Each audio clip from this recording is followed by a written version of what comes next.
के दिन हम तोर छुटका मनैबो गे छौड़ी भी या हवे के दिन हम तोर छुटका मनैबो गे छौड़ी सुन ले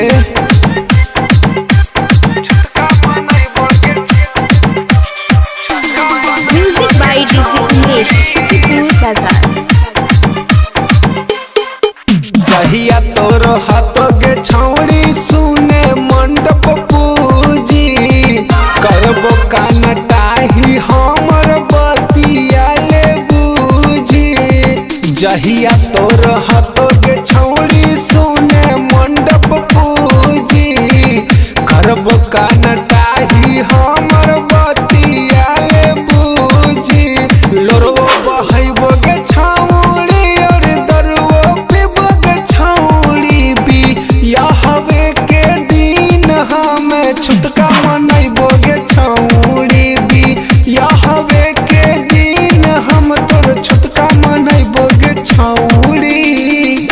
mix by Reshma recording studio Dhami. DJ Umesh Sukhipur बाजार।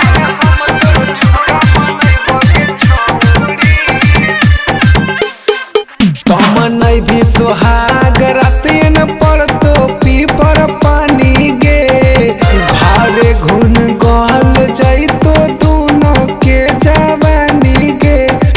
तुम नहीं भी सुहाग राते न पड़तो पीपर पानी गे घरे घुन गल जैतो दोनों के जवानी गे।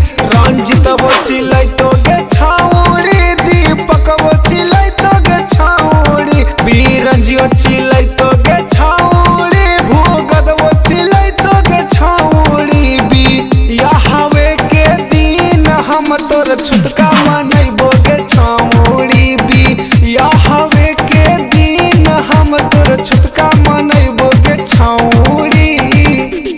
मथवो मुड़ैबो गे छौड़ी हरदियो न खैबो गे छौड़ी बी या हवे के दिन हम तोर छुटका मनैबो गे छौड़ी बी या हवे के दिन हम तोर छुटका मनैबो गे छौड़ी। धोखा देलो जे ना यही से छुटका मनैबो।